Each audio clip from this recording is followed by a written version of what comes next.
Moi, c'est le cri du papa qui sort maintenant en entendant mon fils passe chaque jour et chaque nuit dans une cellule de 50 personnes, dans des conditions incroyables.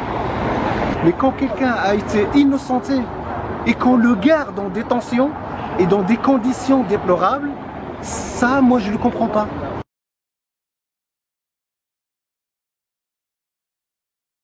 Pourquoi faire durer sa souffrance? Il était déjà d'une santé fragile avant cela. Avec cette détention qui dure maintenant depuis plus de 2 mois, je rappelle que depuis le 22 juillet, il est détenu. Il a maigri, il souffre, moralement il ne tient plus. C'est pour cette raison qu'il a commencé cette grève de la faim depuis dimanche dernier, mais il n'a toujours pas été libéré. La dernière photo que j'ai reçue de lui, quand son frère a pu lui rendre visite en compagnie de monsieur le consul adjoint, c'est un squelette que j'ai vu, ce n'est pas mon fils. J'ai pas reconnu mon fils, il est devenu tout maigre. Je ne vous parle bien évidemment pas des conditions de détention. Avec un nombre incroyable de détenus dans la même cellule, il nous a dit qu'il ne peut même pas dormir. Il aurait pu être mis par exemple dans un hôtel en attendant la fin de ses démarches. Il a été innocenté. Pourquoi le garder dans une cellule de 50 personnes? Nous sommes devant l'ambassade d'Égypte ici à Paris, dans le 16e. Le premier objectif, montrer notre soutien à Zakaria. Le deuxième objectif, c'est pour exprimer aux autorités égyptiennes à travers monsieur l'ambassadeur notre incompréhension de cette situation.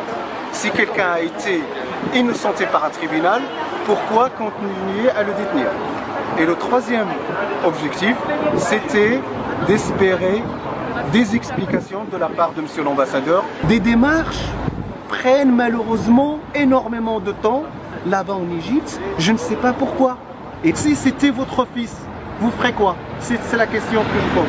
Et c'est la question que j'aimerais poser à monsieur l'ambassadeur, que j'aimerais poser à messieurs les officiers de police qui sont en train encore d'interroger Zakaria. J'aimerais leur dire, je ne m'adresse pas à vous en tant qu'ambassadeur ou en tant qu'officier ou en tant qu'investigateur, je m'adresse à vous en tant que parent. Si votre fils a été innocenté par un tribunal et qu'on continue sa détention depuis le 20 septembre jusqu'à maintenant pour des démarches, quelle serait votre réaction? C'est ça ce que j'aimerais savoir.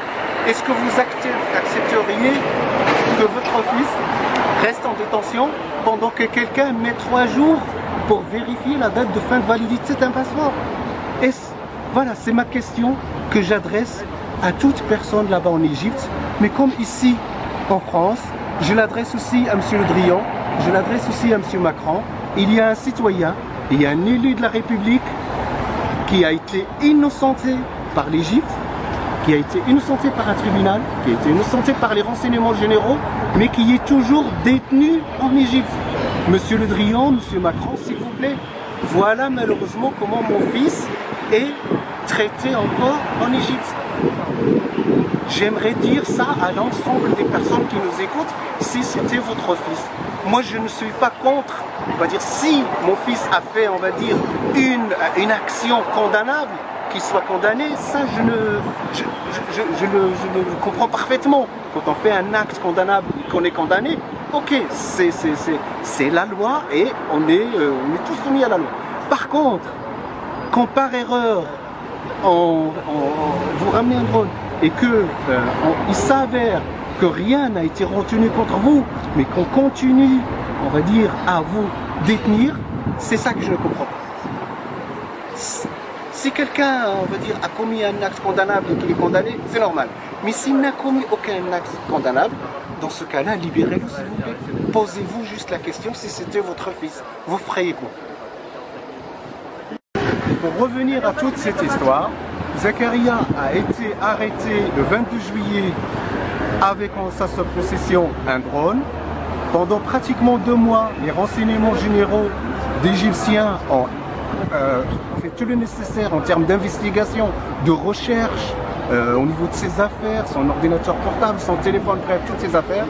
Et au bout de 2 mois, les renseignements généraux ont rendu leur rapport stipulant qu'aucune charge n'a été retenue contre Zakaria. Il a été il a été innocenté par les rapports des renseignements généraux. Ces rapports ont été rendus au procureur de la ville d'Ismaïlia le 18, le lundi 20. Zakaria a été innocenté par ce tribunal. Depuis le 18 septembre, quelqu'un qui a été innocenté par un tribunal est toujours détenu dans une cellule qui contient au moins 50 personnes par jour. Il a été innocenté le 20. Le 20, pardon, oui, excusez-moi, je ne sais pas ce que je dis, mais en tout cas, il a été innocenté le 20 septembre, et depuis le 20 septembre, il est toujours détenu dans une cellule où il y a au moins 50 personnes. C'est ce qu'on appelle une cellule, eux ils l'appellent cellule d'entrée-sortie. Autrement dit, par exemple pour le cas de Zakaria, il est en voie de sortie, en voie d'être libéré, mais toujours pas libéré. Et tout ça, toute cette période-là, c'est pour des démarches. En tout cas, c'est ce que son avocat me dit. Zakaria, avant même sa détention, avant même d'être détenu, a une santé fragile, il souffre d'asthme et il souffre d'une allergie. Je veux dire, c'est le cri du papa qui est en train de sortir. Je ne comprends pas qu'on puisse garder mon fils détenu dans ces conditions-là, alors qu'il a été innocenté. Ce sont les renseignements généraux égyptiens qui ont rendu ces rapports stipulant qu'aucune charge n'a été retenue contre Zakaria. Je ne comprends pas en fait cette démarche de la part des autorités égyptiennes. Il a été libéré, vous savez très bien qu'il est parti sans aucune mauvaise intention, ni pour votre pays, ni pour votre peuple. C'est juste un gamin qui a fait une erreur de jeunesse. Il a 25 ans, je le rappelle, il a 25 ans. Alors, bien, juste pour préciser, ce que vous appelez une erreur de jeunesse, c'est qu'il avait un drone avec lui. Tout à fait. Qu'il n'aurait pas dû avoir là où il était. Exactement. En fait, voilà. pour situer un petit peu et pour comprendre la personnalité de Zakaria, il a 25 ans et il a fait jusqu'à maintenant pratiquement 50 pays. Il a visité pratiquement 50 pays. C'est pour dire, c'est quelqu'un qui aime voyager, qui aime aller à l'encontre des autres, voir les autres cultures. Il a fait pratiquement les 5 continents. Il a visité des pays un peu de partout. Ça, c'est Zakaria, c'est quelqu'un qui aime voyager. Et il aime particulièrement l'Égypte parce qu'il s'est rendu là-bas plusieurs fois. Ce n'est pas la première fois, il est parti en Égypte plusieurs fois. Et il aime particulièrement ce pays. Et cette fois-ci, parce que c'est quelqu'un aussi qui aime bien prendre, on va dire, des vidéos, des beaux paysages, il l'a fait à d'autres endroits. Et il met ça sur les réseaux sociaux, sur son site. Il partage en fait ces beaux paysages avec tout le monde.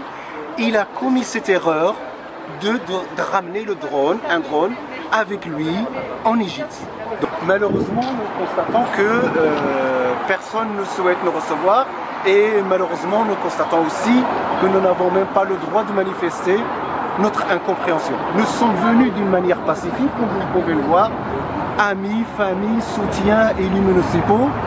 Comme vous le voyez, ça se passe très bien. Ce sont tous des gens agréables qui ne viennent pour là que pour exprimer une seule chose. Nous ne comprenons pas cette situation.